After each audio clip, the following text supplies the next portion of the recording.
इंसान जो भी कार्य करता है उसे अपना कर्म का फल भुगतना ही पड़ता है, चाहे अच्छा हो या बुरा। आइए देखते हैं सेठ करमचंद की कहानी।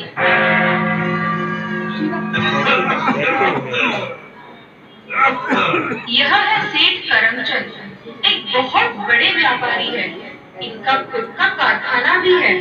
शेयर मार्केट में भी सट्टा करते हैं। जितना इनका कारोबार बड़ा है उतना ही इनका परिवार भी बड़ा है, लेकिन बेचारे अब बीमार पड़े हैं। पिताजी, दवाई ली क्या? अरे, आपका बुखार 104 हो गया है। डॉक्टर को बुलाओ। नहीं 105 आएगा तब भेज देना। पिताजी, मैं शहर की बात नहीं कर रहा हूँ, मैं टेम्परेचर की बात कर रहा हूँ। पिताजी, आंखें खोलो, आंखें खोलो। अरे भगवान, ये क्या हो गया? पिताजी, आंखें खोलो। दीदी, मम्मी, जल्दी आओ। अरे क्या हुआ? क्या हुआ? पिताजी!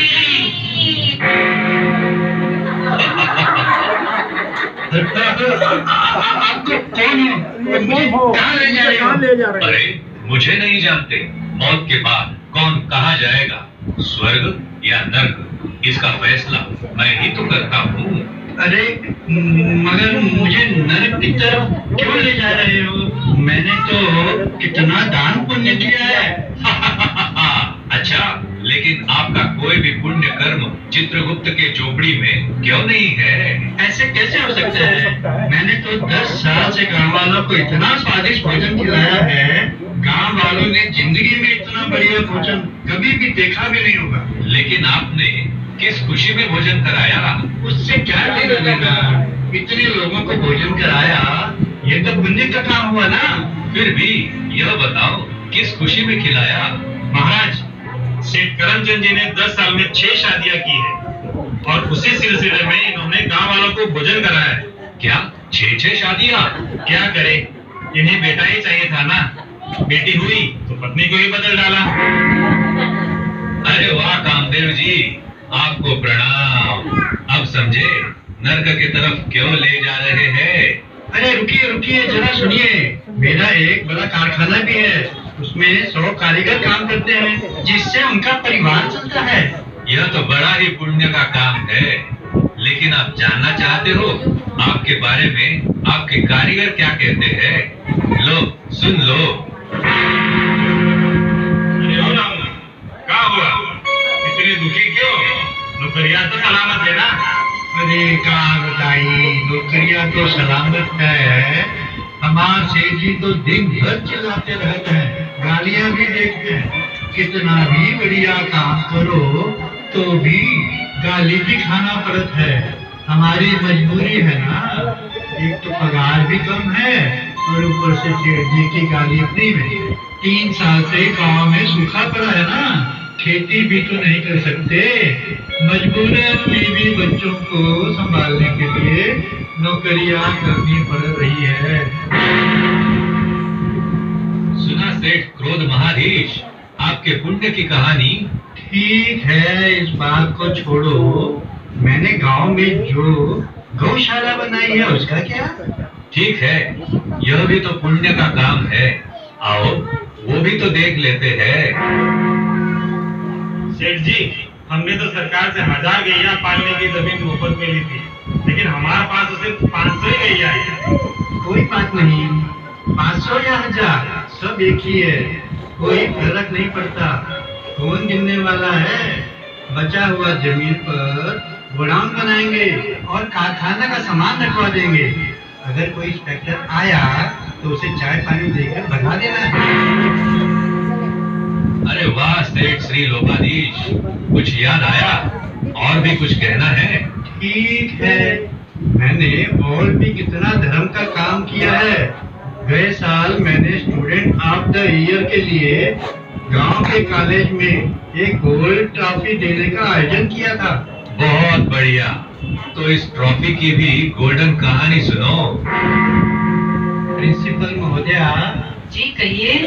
मैं स्टूडेंट ऑफ द ईयर के लिए कॉलेज में एक गोल्ड ट्रॉफी देना चाहता हूँ और साथ ही अच्छा खासा डोनेशन भी देना चाहता हूँ। करमचंद जी, आप तो बड़े धार्मिक व्यक्ति हो। लेकिन एक बात है, स्टूडेंट ऑफ द ईयर के लिए मेरे बेटे को ही चुना जाना चाहिए। डोनेशन की चिंता ना करना, जितना कहेंगे हो जाएगा। तो मोरेश्वर जी, अब मजा आया क्या? और भी कुछ आपके पुण्य की कहानियां बाकी है? धर्मराज जी, आप तो मेरे कोई भी पुण्य कर्म में विश्वास नहीं करते हो। मैंने तो गांव वालों के लिए अस्पताल भी खोला है, जहां कितनों का मुफ्त इलाज होता है। जरूर आपने अस्पताल खोला है, लेकिन उसकी भी कहानी जरा याद कर लो। सेठ करमचंद जी, हम गरीबों के लिए अस्पताल बना रहे हैं। आप भी कुछ मदद करें तो अच्छा रहेगा। ठीक है, आप मुझसे कितनी उम्मीद रखते हो? यही कुछ 50 लाख।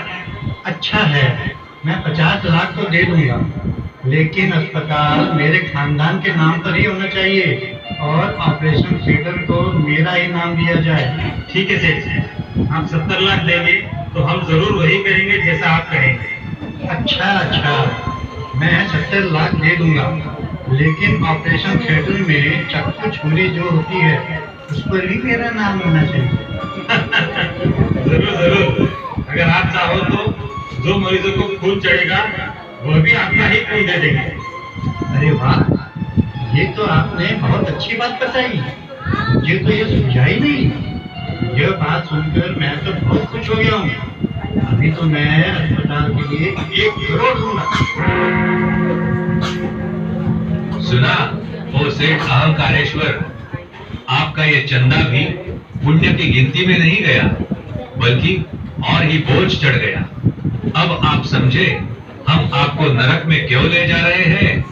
और हाँ, ये लो, जैसा आपको चाहिए हम मरीजों को देने के लिए आपका ही खून निकाल लेते हैं। नहीं, छोड़ो, मुझे छोड़ो।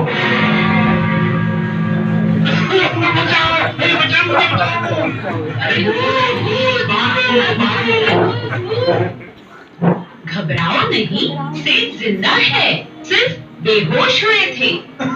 लेकिन मेरी धर्मराज से भी मुलाकात हुई। वो तो मुझे 5 विकारों के बारे में भी समझा रहे थे और मुझे नरक में भी ले जा रहे थे, हाला से भी घायल कर रहे थे। नहीं, यह तो आपका वहम था।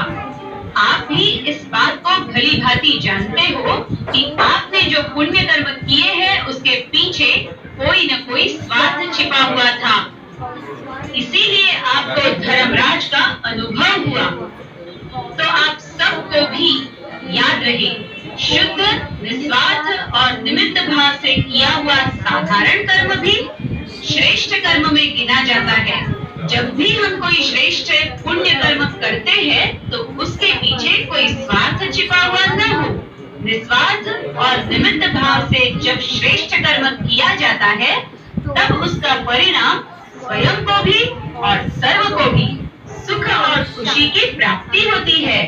कर्म करो ऐसे भाई, तुम पड़े न फिर पछताना, पड़े न फिर पछताना। कर्म करो ऐसे भाई, तुम पड़े न फिर पछताना, पड़े न फिर पछताना। एक दिन तो धर्मराज को पड़ेगा मुख दिखलाना, पड़ेगा मुख दिखलाना। एक दिन तो धर्मराज को पड़ेगा मुख दिखलाना, पड़ेगा मुख दिखलाना। कर्म करो ऐसे कर्म करो, कर्म करो ऐसे कर्म करो।